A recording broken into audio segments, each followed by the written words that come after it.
Thank you all for being here, for all the work you do, and in particular for the doctors who have risked so much to be a part of this. I want to touch on the narrative that some have put out. Since you're on the ground and you've been there and you've seen this reality up close, you can hope to enlighten us about this reality. And all of you, I think, could comment on it. The narrative that you see in some of these outlets around the world, which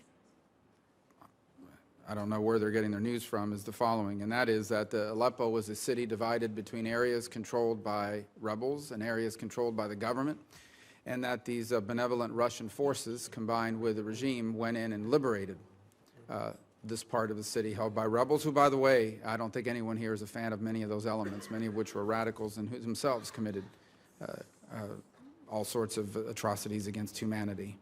And that these very benevolent forces came in and liberated this part of the city and rescued all of these civilians and are doing these phenomenal things. And you saw this in late December, images of churches opening, and people know where I stand on Russia, people know how I feel about Assad, and I used to get a lot of these emails telling me, what are you talking about? Look at these phenomenal things that are occurring in Aleppo with these quote-unquote liberated areas. In the context of all this, what is lost is that apart from the rebel forces, many of whom are criminals themselves, is the reality of the suffering of the people that had nothing to do with either side. They just happened to live in this area.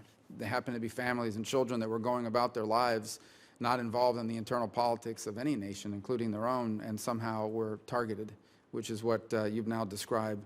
Tell us the reality. If you were someone that happened to have lived in one of these areas, and I think you've touched upon it, but the reality of this sort of notion of liberation, this notion that somehow these benevolent forces have come in and now liberated and are helping to reconstruct a part of the city. How would you characterize the way this was conducted by Assad, by Russia, and even by some of the rebel elements as they left?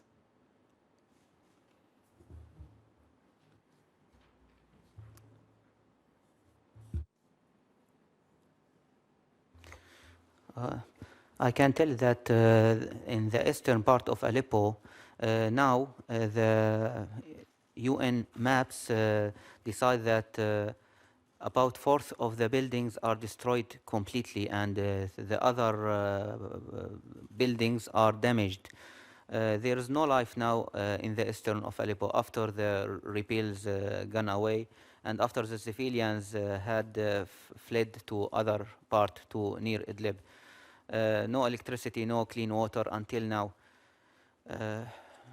Not all, most of the rebels, soldiers are not rebels in the beginning of the revolution. They were civilian like us, and they had to raise their weapons against the government because the government start killing everyone uprising against the government. So they were not soldiers from the beginning of the revolution, and they deal with the civilians like their brothers. Most of cases, of course. They are afraid of our lives. They let us evacuate before them, and they don't.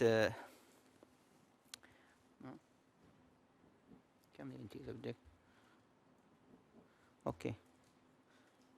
They don't involve by targeting us or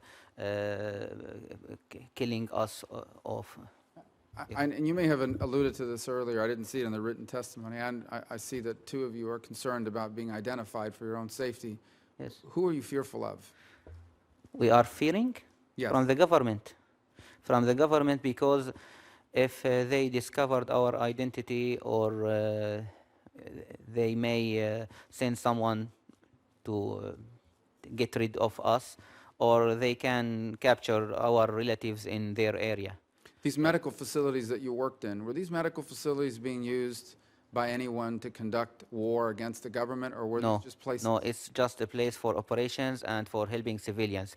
Sometimes injured soldiers came to us, but we don't know which kind of rebels he belonged to, which one he belonged to, that group or that group. We don't know. But the bottom line is, these were facilities that were treating people with medical conditions, and you have no doubt in your mind that these buildings, particularly after the Russian engagement, were specifically targeted. Yes, yes, because many of these hospitals are well known to the government, and they start targeting it one by one a time, and then repeated it until they destroyed it. Then they stopped targeting it. After they destroyed, they knew that it has been out of service, so they stopped targeting it. I thank the ranking member and all the members that came today, and everyone who's on this panel, including and especially the doctors here who have taken great personal risk, not just in their conduct on the ground, but even being here today. There was a statement made earlier, and I know exactly understand what you meant to say. I believe it was Mr. Geyer, who said we don't know who the good guys are, and I understand exactly what you mean, but I know who 3 of them are, and I know who 5 of them are, but 3 in particular who are with us here today, and the 2 doctors in particular, all the 3 doctors who are here, and we thank them for the work that they've done. The other part that comes striking today, and I say this to my colleagues who remain, and there's a lesson to be learned. We didn't have to be here today. This didn't have to happen. This began, as has been pointed out repeatedly, by Syrians themselves standing up against the government. And when we talk about some of these horrifying actors on the ground, it's amazing how many of them aren't Syrians. How this vacuum in Syria became a magnet for foreign fighters from all over the region to come in and use it as a playground for their broader aims and goals. How the Assad regime has invited non-Syrians to come in and slaughter their fellow countrymen. And it was stunning. In this committee about 2 months ago, we had a hearing, and I asked a very direct question of the then nominee for Secretary of State about whether the Russians had been involved in the commission of war crimes, and he said he was not aware. It's been 2 months, so I think hopefully by now he has been made aware of the reality that targeting medical facilities, no matter what is happening in that area, is a war crime, and that targeting would have not been possible had it not been for the assistance and potentially the direct attacks conducted by the Putin regime. Moving forward, I think that this is an ongoing crisis for the world, and to those who have argued in the past that America's got a lot of problems and we should be focused on our problems and let other countries take care of their own problems, it doesn't work that way. That's not how the world works, especially now as interconnected as it is. We're having debates in this country about refugee programs and the like because we have refugees. If we didn't have refugees, if we didn't have people that needed to leave, there wouldn't be a refugee issue for us to be debating in this country. And the other is, this is what the absence of American leadership looks like. And sadly, I believe it's a bipartisan absence in many cases that has led to this situation. So sometimes in foreign policy, it's not enough to do the right thing. You have to do the right thing at the right time.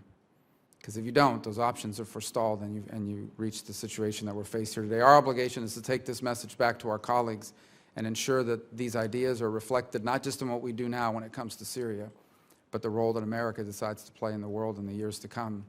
And having this hearing here today and hearing the testimony of all of you, but in particular those who risked their lives before they came and risked their lives now upon their return, I hope will serve as an inspiration to every member of this committee, every member of the Senate, and those of us who care deeply about the affairs of the world, about the way forward in the years to come. So I thank you for hosting this hearing, and I want to thank all of you for being here.